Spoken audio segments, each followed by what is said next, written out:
selama group therapy is 1,5 actually jam what setiap kali.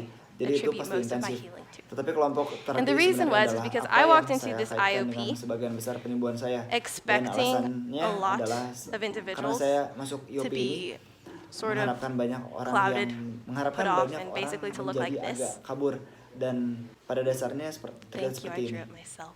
Terima kasih, saya menggambar ini sendiri.